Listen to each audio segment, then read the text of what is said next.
25 Nathaniel Hawthorne quotes that are universal life lessons.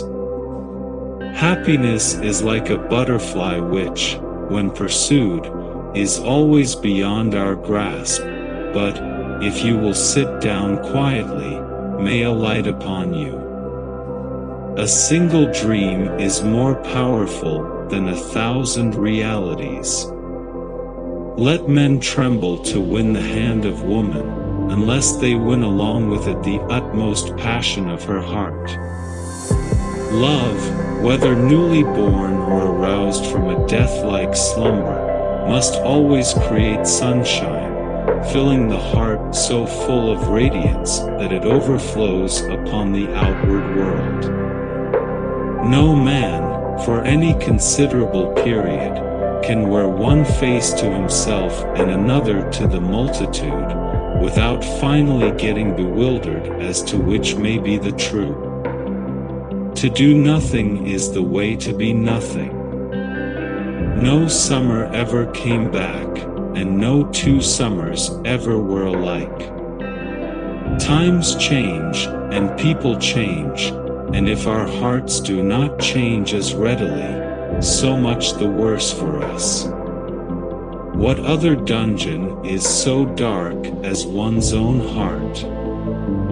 What jailer so inexorable as oneself? The world owes all its onward impulses to men ill at ease. The happy man inevitably confines himself within ancient limits. We men of study, whose heads are in our books, have need to be straightly looked after. We dream in our waking moments, and walk in our sleep. A forced smile is uglier than a frown. Human nature will not flourish any more than a potato, if it be planted and replanted, for too long a series of generations, in the same worn-out soil. Happiness is not found in things you possess, but in what you have the courage to release. There is something truer and more real than what we can see with the eyes and touch with the finger. All merely graceful attributes are usually the most evanescent.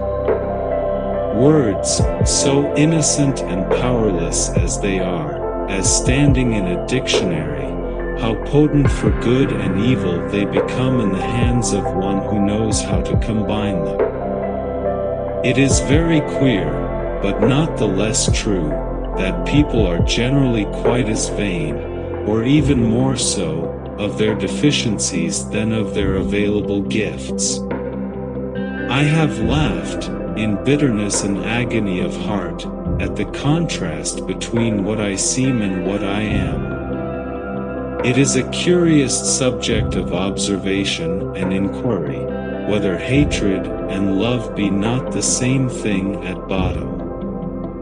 It is a good lesson, though it may often be a hard one, for a man to step aside out of the narrow circle in which his claims are recognized, and to find how utterly devoid of significance, beyond that circle, is all that he achieves, and all he aims at. It is to the credit of human nature, that, except where its selfishness is brought into play, it loves more readily than it hates. Be true. Be true. Be true. Show freely to the world, if not your worst, yet some trait whereby the worst may be inferred. Providence had mediated better things for me than I could possibly imagine for myself. It contributes greatly towards a man's moral and intellectual health, to be brought into habits of companionship with individuals unlike himself, who care little for his pursuits, and whose sphere and abilities he must go out of himself to appreciate. I cannot endure to waste anything so precious as autumnal sunshine by staying in the house.